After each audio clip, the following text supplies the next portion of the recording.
Economia, política, mundo, tudo mais que é relevante em nossas vidas está aqui no Terraço Cast.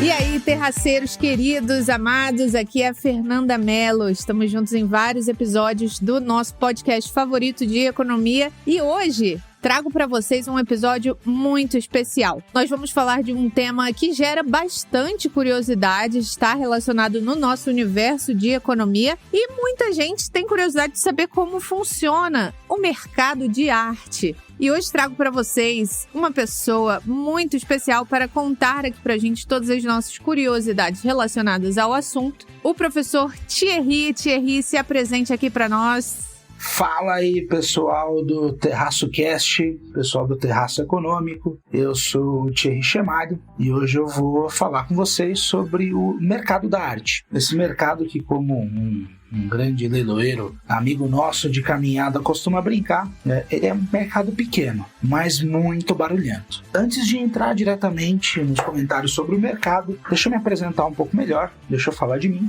Eu sou sociólogo de formação, formado pela PUC São Paulo. Apesar da minha formação voltada aí para as humanidades raiz, por assim dizer, eu fiz carreira aí ao longo de todos esses anos no universo das finanças, mais próximo aí do mundo das finanças corporativas. Trabalhei em consultorias, bancos, indústria. Após a graduação aí nas ciências sociais, eu segui carreira na Escola de Economia da Fundação Getúlio Vargas, onde eu fiz o MBA e fiz também o mestrado profissional. Um dos capítulos da minha dissertação de mestrado tratou aí do universo da arte como investimento, olhando para o tema da eficiência informacional. Como eu costumo brincar, foi a primeira dissertação de mestrado que olhou, dentro da Escola de Economia da GV, para a arte com o cifrão e não com o coração. Eu faço parte do grupo de pesquisas, o FGV Invest, o Art Economics, que existe aí desde 2016, olhando para o mercado da arte, para suas especificidades, não só no aspecto de arte como investimento, mas também as características que nós, economistas, acabamos olhando para o mercado.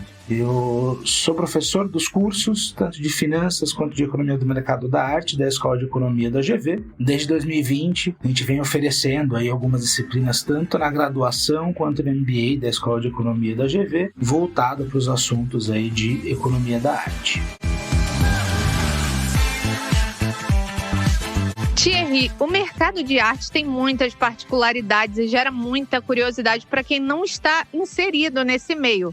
Conta mais pra gente quais são as diferenças e similaridades do mercado de arte para outros mercados. Essa é uma excelente pergunta. Vamos começar então com as similaridades. Que tipos de conceitos econômicos que eventualmente a gente acaba se deparando com outros mercados, mas que cabem ou que nos ajudam a entender o mercado da arte? Acredito que o primeiro e principal desses conceitos econômicos, e que de fato não dá para pensar em estudar o mercado da arte sem olhar para isso, sem pensar sobre isso, é a noção de informação assimétrica. O conceito da informação assimétrica surge aí nos anos 70. Quem formula ele é o economista George Akerlof, e por conta dessa contribuição, décadas depois ele vai ganhar o Prêmio Nobel de Economia. A ideia de informação assimétrica basicamente consiste em uma formatação de mercado onde os agentes que participam desse mercado não dispõem das mesmas informações. Em outras palavras, o comprador eventualmente vai ter informações diferentes do vendedor. O exemplo de carteirinha que o Akerlof vai trazer é o do mercado de carros usados, onde o vendedor desse carro usado no mercado, ele acaba tendo muito mais informações se esse carro já passou por uma enchente, que tipo de dificuldades, tipo de manutenções já foram feitas nesse mercado, e que o comprador não necessariamente vai dispor dessa informação. Então esse é o exemplo clássico que aparece nesse artigo do Akerlof e que é um primeiro ponto aí que nos permite se aproximar para olhar para o mercado da arte enquanto economistas. No caso do mercado da arte, essa questão da informação assimétrica acaba passando por duas vertentes, seja aí com relação à autenticidade das obras. Então, essa é uma questão recorrente, é uma preocupação latente, seja de quem já participa do mercado e principalmente de quem pensa, tem vontade de integrar o mercado, é justamente essa questão de autenticidade. Um outro ponto que também envolve informação assimétrica também é da própria qualidade das obras. No sentido de, poxa, será que esse artista, será que esse tipo de obra, será que esse tipo de linha curatorial e artística de fato vale? Será que isso é valorizado? Então envolve aí totalmente uma questão de percepção dos valores a partir dos pares. Então a informação assimétrica no mercado da arte acaba tendo esse caráter bifocal, vamos dizer assim. Uma das consequências que a informação assimétrica traz para os mercados que dela sofrem, e que também é percebido no mercado da arte, é o que o Akerlof chamou aí de Death Spiral, onde essa espiral da morte, justamente por conta da maneira ineficiente com que a informação circula ou deixa de circular no mercado, faz com que os entrantes acabam sendo expulsos e o mercado fique aí num patamar, fique num tamanho menor do que ele potencialmente poderia ser. Eu acho que um ponto para a gente ilustrar esse argumento são os próprios números do relatório do UBS, um relatório que é feito anualmente em parceria com a Art Basel, talvez é uma das grandes referências que se tem para estudar o mercado da arte no mundo hoje. Ele aponta aí para um mercado que gira aí na movimentação em 65 bilhões de dólares por ano. Ainda que seja uma baita dinheirama, não vamos ser modestos aqui, comparado com outros mercados que existem globalmente, é um valor bem pequeno. Então esse é um traço que, de fato, aproxima o mercado da arte da noção da informação assimétrica e a sua consequência, a Death Spiral. Um segundo ponto que a gente consegue ver em outros mercados e que faz sentido ter aproximação com o mercado da arte é a própria noção do bem de Veblen. Esse tipo de bem que ele acaba sendo consumido e acaba sendo, entre aspas, aí, utilizado para marcar uma posição social, marcar aí um pertencimento. Então, talvez até num português mais coloquial, são bens que podem ser comprados até para fim ostentatório. Ou seja, o mercado da arte acaba sendo atravessado ou utilizado, os bens desse mercado acabam sendo utilizados aí por agentes para indicar uma certa distinção social, um certo pertencimento dentro da sociedade. Algo que é comum, que é corriqueiro ouvir aí dos profissionais, os art advisors que acabam trabalhando nesse mercado, que famílias, pessoas que acabam ascendendo socialmente, buscam pelo serviço desses tipos de conselheiros dentro do mercado para justamente saber que obras comprar, que tipo de obra comprar. Claro, em algum momento também visando algum tipo de valorização, mas acima de tudo buscando assimilar aí um pertencimento. Um outro ponto que vale a pena comparar e aproximar o mercado da arte com mercados tradicionais é justamente aí o surgimento de regulamentação e as instituições neutralizadoras, que o Akerlof vai chamar aí das instituições que ajudam a mitigar a informação assimétrica. Um exemplo que o professor Paulo Tenani, colega querido da Fundação Getúlio Vargas, sempre dá aí quando fala dessa questão de informação assimétrica no mercado da arte, é comparar algumas características desse mercado hoje com o mercado de capitais brasileiro nos anos 70 e 80, que era um mercado que não tinha nenhum tipo de regulação, né? Era muito pouco o nível regulatório comparado com o que se tem hoje. Não precisa ir muito longe, pessoal, né? Nos anos 70 e a Bolsa quebrou. Da articulação de alguns poucos agentes, a Bolsa no Brasil chegou a quebrar por conta disso. Então esse era um mercado que ele era dotadíssimo de informação assimétrica, pela falta da regulação, pela ausência dessas instituições neutralizadoras. Era um mercado onde quem não tivesse muito familiarizado olharia com muito receio e dizer, não, eu prefiro ficar de fora disso, não é para mim.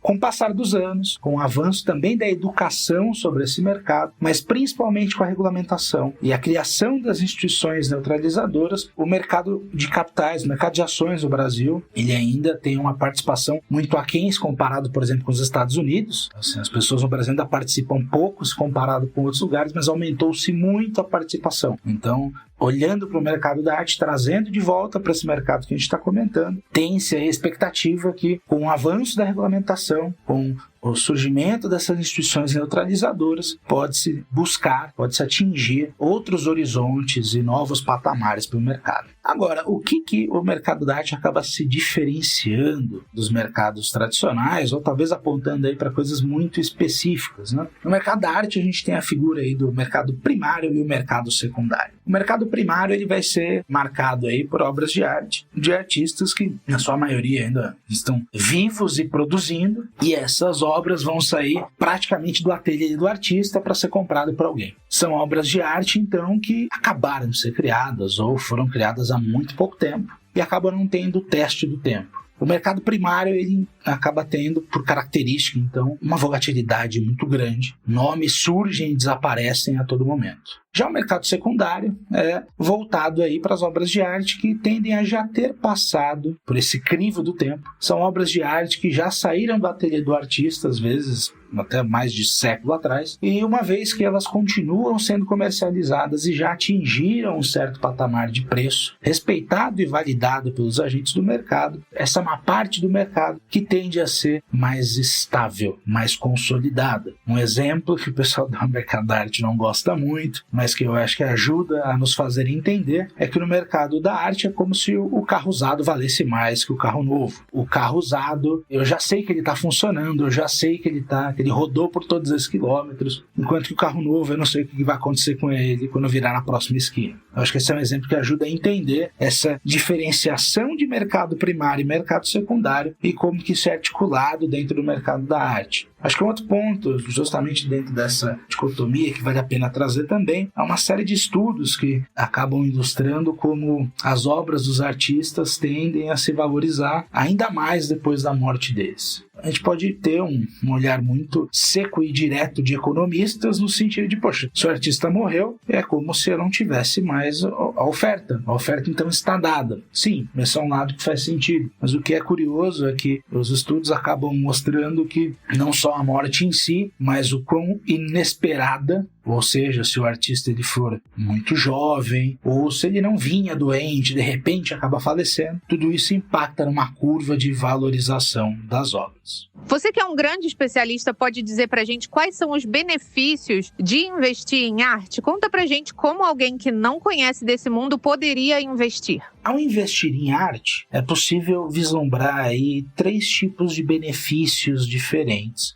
Isso acaba aparecendo na literatura econômica sobre o assunto. Existe evidência no sentido de ganho de diversificação. E aqui eu faço referência ao trabalho Essays on Art Economics, da querida colega da FGV Invest, a professora Denise Menconi, onde ela mostra como a inclusão do investimento em arte em portfólios de investimento já diversificados. Eu estou falando de parcelas pequenas, dependendo do exemplo que acaba aparecendo no trabalho, são dotações que não passam de 5%, 4% do portfólio. Então, pequenas dotações em investimento em arte melhoram a relação risco-retorno que esse portfólio acaba experimentando. As razões disso é que o investimento em arte ele acaba tendo uma correlação muito baixa com os ativos tradicionais da economia. Em alguns momentos tendo até uma correlação negativa. Bom, se eu estou posicionado em determinados ativos tradicionais do mercado, o que eu mais quero que aconteça com o meu portfólio é que quando esses ativos acabem passando por um momento difícil de desvalorização, que exista algo no meu portfólio que, no pior dos casos, pelo menos mantenha o valor, ou se ele puder crescer o valor, que é o caso de uma correlação negativa, nesse exemplo hipotético que eu estou trazendo, que ele consiga aí me ajudar a segurar as pontas. Então, o trabalho da professora Denise Menconi vai a essa direção, de mostrar como a adição de pequenas dotações, relativas pequenas dotações aí de investimento em arte em portfólios já diversificados, pode contribuir muito aí para a relação risco-retorno do portfólio.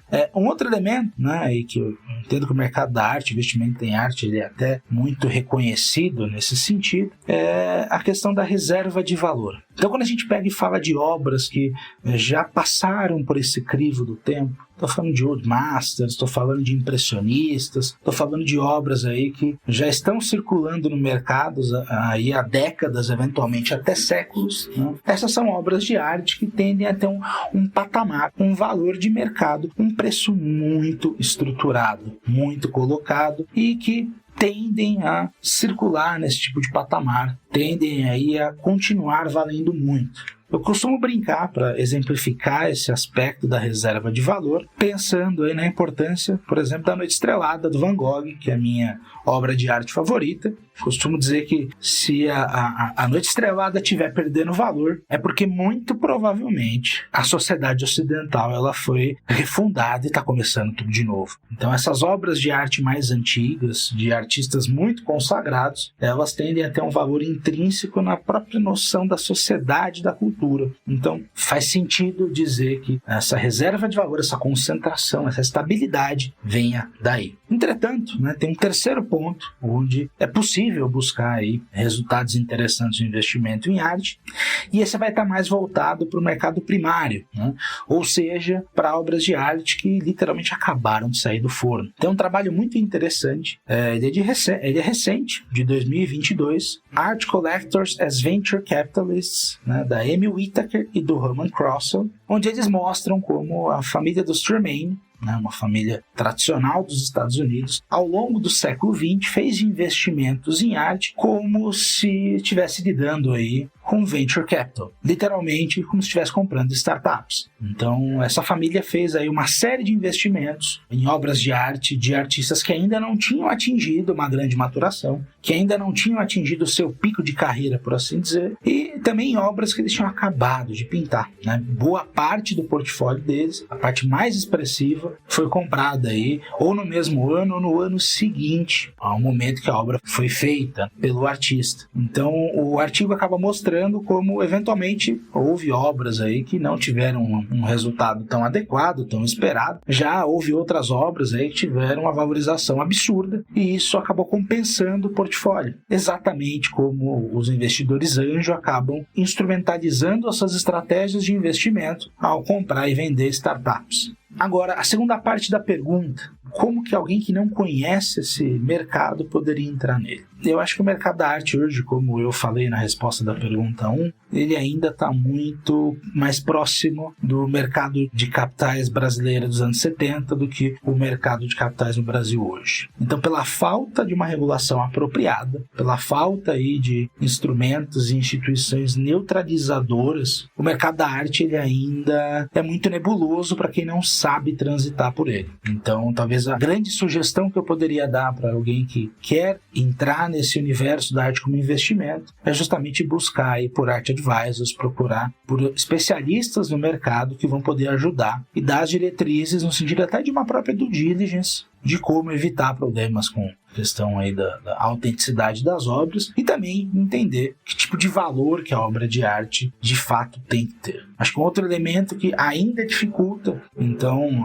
vale a pena trazer aqui como um devir, mais um devir do que algo efetivamente concreto, é que ainda há poucos instrumentos de investimento no mercado da arte. Hoje em dia, a forma mais tradicional talvez seja ainda mais recorrente, que é de compra e venda das obras. Mas já existe, ainda tem um longo caminho pela frente, iniciativas de fracionamento de obras de arte. O benchmark, talvez, aí a ser registrado é da Masterworks, uma empresa de fora do Brasil, que permite aí que se compre frações, pedaços, parcelas de obras de arte. Mas, de novo, eu reforço, ainda tem um longo caminho pela frente.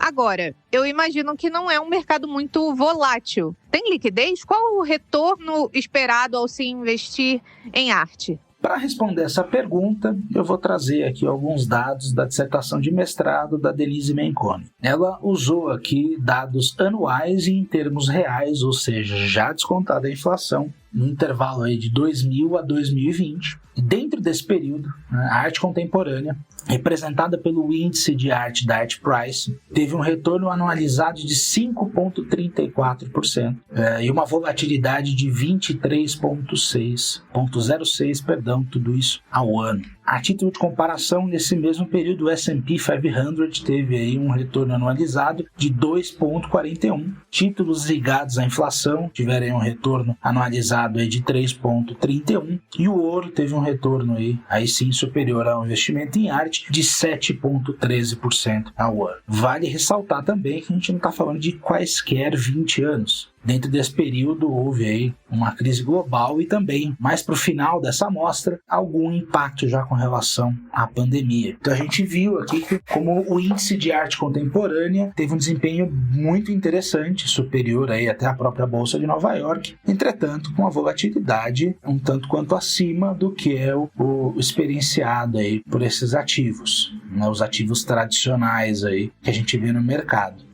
O ponto que vale a pena chamar atenção com relação aí ao retorno ajustado ao risco desse tipo de ativo nos remete aí para a minha resposta da pergunta anterior, onde a partir da correlação ou da ausência de correlação do investimento em arte com os demais ativos financeiros tradicionais, pode-se ter um ganho de diversificação. Um outro elemento que tem que ser trazido à tona dentro dessa discussão é que os índices acabam sendo mais utilizados para medir os retornos do mercado da arte, mas os índices são uma aproximação. Não é possível comprar índices de arte. A gente não consegue, não existem instrumentos financeiros que repliquem, por exemplo, o mercado dos impressionistas em determinado período. Então, ainda que eles sirvam de referência, existe essa limitação que é importante que ela seja trazida à tona. Entretanto, existem também algumas experiências aí de coleções reais de obras de arte. E aí eu vou trazer duas, talvez mais famosas, e que acabam sendo interessantes e também reforçam essa possibilidade de ter retornos interessantes no investimento em arte. O artigo Art as an Asset,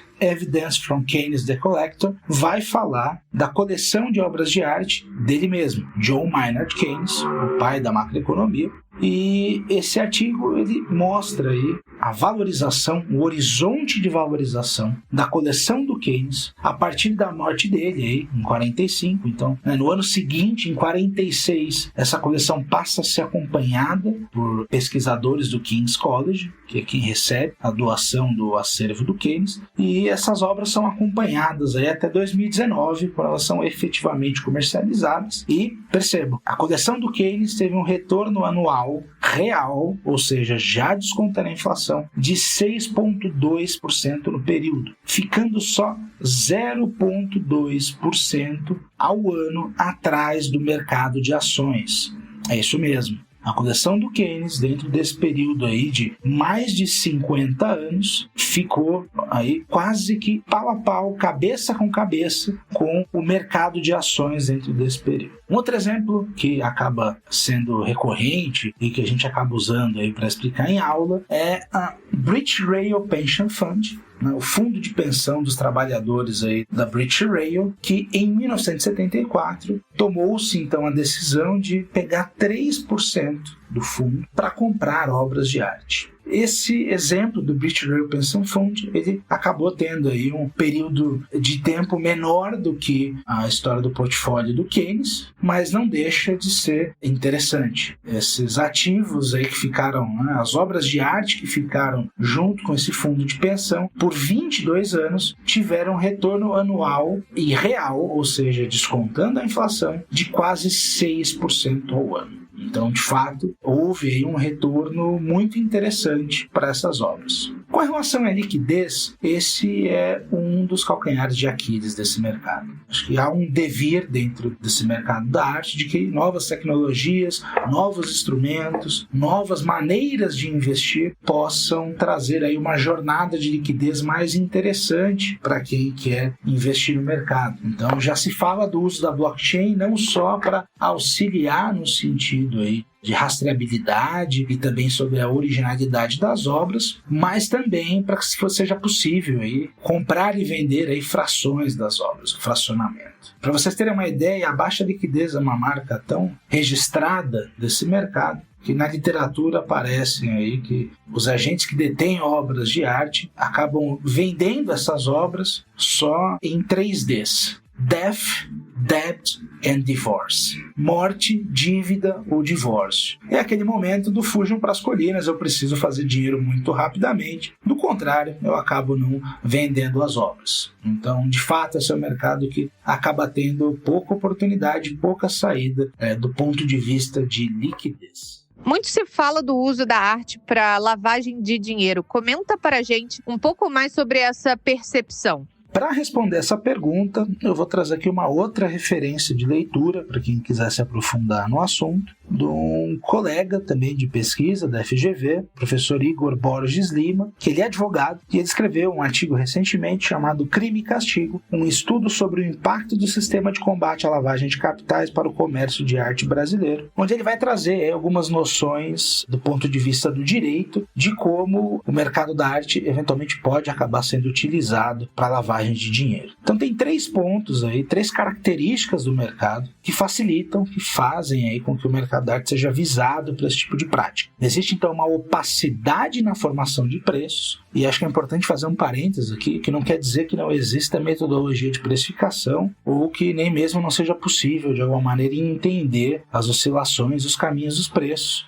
Mas muitas vezes as decisões, né, dos preços praticados, ainda que exista uma metodologia, podem se dar de maneira opaca ou não muito clara. O segundo ponto é a pouca transparência sobre a realização de operações e beneficiários finais de compras. Então, até mesmo esse é um argumento que aparece com alguma frequência nos relatórios que estudam o mercado da arte de maneira global, e mesmo os relatórios mais consagrados muitas vezes precisam partir de estimativas, e não mesmo de dados concretos, tangíveis, para conseguir estimar as direções do mercado. Então, essa é uma característica marcante também. E, por fim, alto valor que pode ser alocado a uma única operação. Esse é outro ponto que o Igor coloca no artigo. E acho que talvez o melhor exemplo, e talvez não tão antigo assim, que a gente possa trazer aqui para ilustrar esse terceiro ponto, é o próprio caso do Salvator Mundi. É uma obra que ela é atribuída ao Da Vinci, a Leonardo. Há todo um debate se essa obra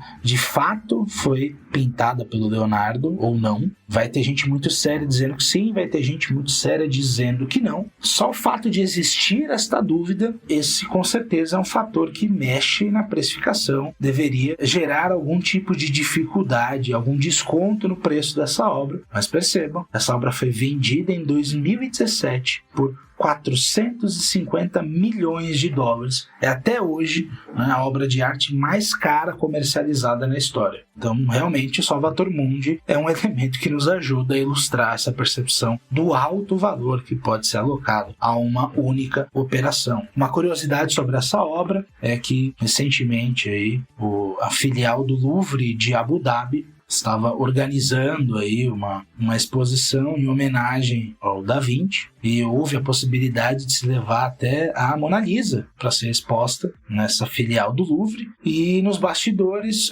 começou a se articular de colocar junto essa obra de Salvator Mundi. Mas houve então um grande receio, uma grande preocupação no sentido de que, poxa, se essa obra, que ninguém tem certeza exatamente qual é a procedência dela, como eu falei, tem gente muito séria que defende que sim, tem gente muito séria dizendo que não. A partir do momento que ela é exibida pelo Louvre ao lado da Mona Lisa, é como se estivesse sendo formalizado ou construído um entendimento pelos players do mercado de que essa obra de fato é um Leonardo. Então, esse é um pouco do conflito que existe e que ajuda a entender do porquê que existe essa suspeita, né? Existe esse desconforto com relação à possibilidade da lavagem de dinheiro no mercado. Nesse mesmo artigo, o Igor também continua trazendo aqui um dado muito interessante no relatório do UBS, que após o 11 de setembro surgiu aí uma preocupação cada vez maior, uma preocupação crescente com a lavagem de dinheiro para ser utilizada, no fim das contas, para financiar terrorismo. Então, uma série de mercados que se encaixam nessas definições, que têm essas características de alguma forma facilitam a lavagem do dinheiro, passaram a ser mais supervisionados. Só que essa pesquisa do UBS traz um dado muito curioso.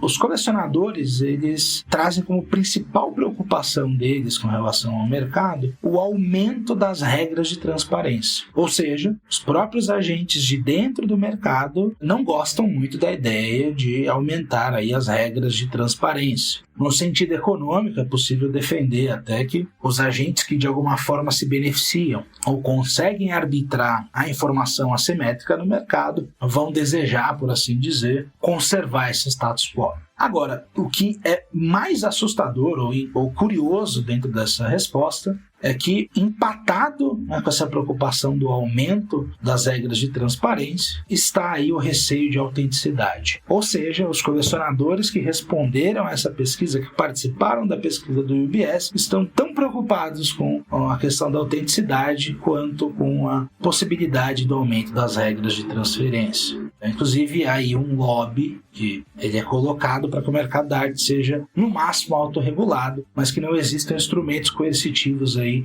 de fora do mercado. Por fim, eu acho que um outro ponto que o Igor traz no artigo, que não é possível nem subestimar e nem sobreestimar a lavagem de dinheiro nesse mercado, mas existem esforços, inclusive nas leis brasileiras, para coibir esse tipo de prática. Aí eu volto novamente para a questão da informação assimétrica. A ausência de regulação, a ausência de instituições neutralizadoras, de uma certa forma, contribuem e dificultam que se consiga coibir as ações de lavagem de dinheiro no mercado.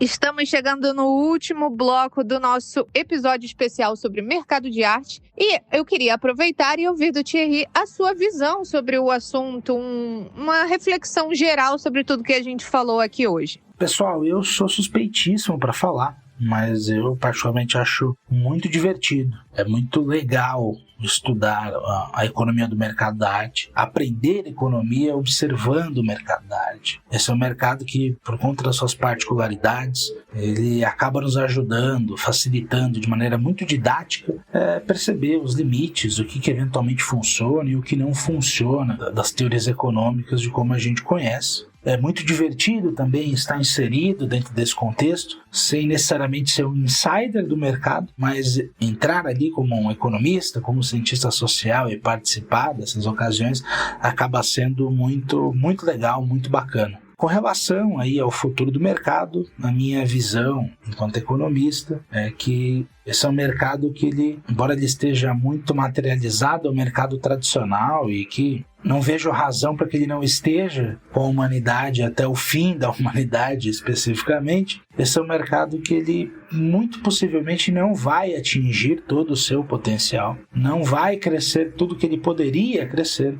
enquanto a questão da informação assimétrica não for devidamente equacionada, devidamente limitada. Acho que é até um ponto que vale a pena trazer aqui para ilustrar. O relatório da Art Basel, em parceria com o UBS, mostra que de 2011 para cá, o mercado da arte praticamente andou de lado em termos nominais. Eu comentei aí mais no começo da exposição que o mercado da arte aí, ele movimentou em 2023 aí, aproximadamente 65 bilhões de dólares. Né? Em 2011 tinha sido 64,5. E esses valores não tiveram aí oscilações gigantescas no período. Ou seja, é um mercado que em termos reais, ou seja, descontando a inflação, ele vem decrescendo. Ainda que o mercado da arte tenha essa característica de ver a riqueza migrando dos mercados financeiros e da bonança econômica para o mercado da arte, ou seja, períodos de economia não muito pujante, momentos aí turbulentos na economia tendem a não ser bons para o mercado da arte. Me parece que o mercado ele acaba não conseguindo chegar no seu limiar, chegar aí no seu potencial, sem equacionar as questões da informação assimétrica.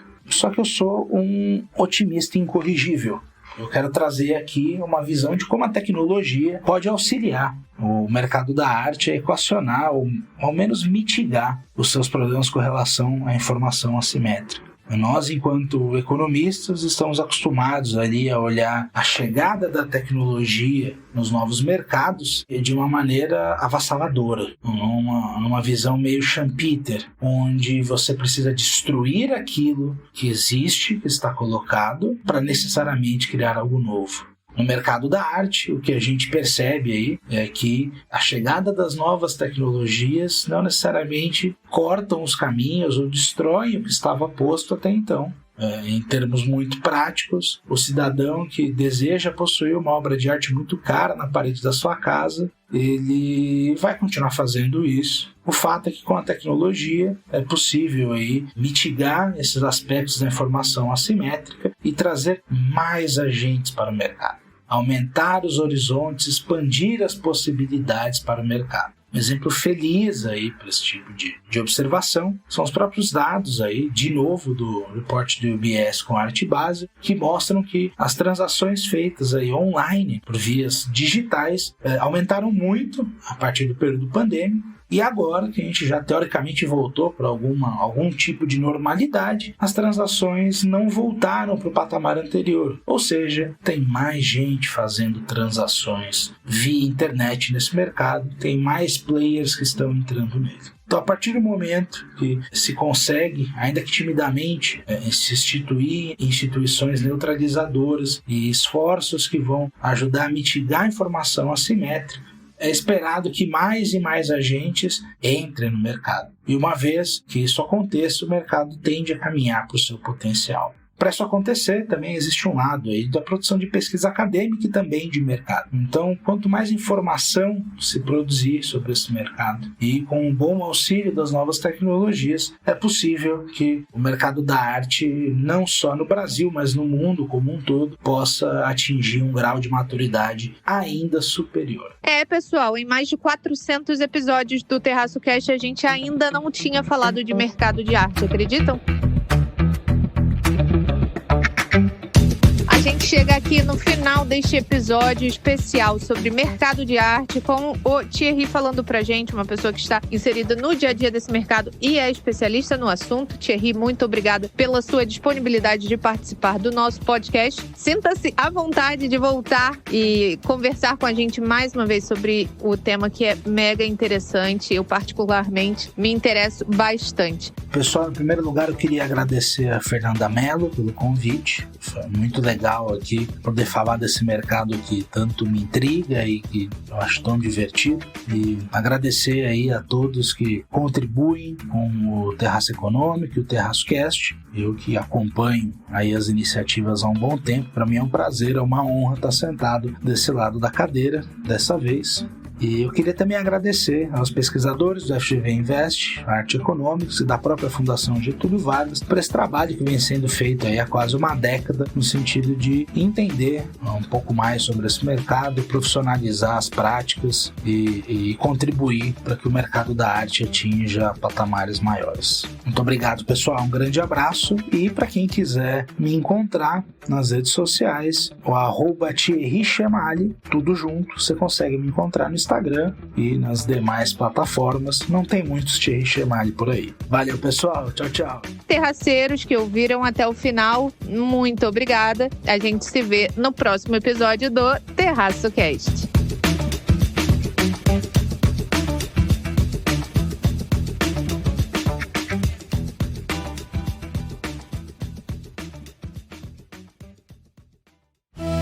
Este episódio foi editado por Atelas, soluções em áudio para podcasts. Encontre a Atelas nas redes sociais. É só buscar por @AtelasEdição.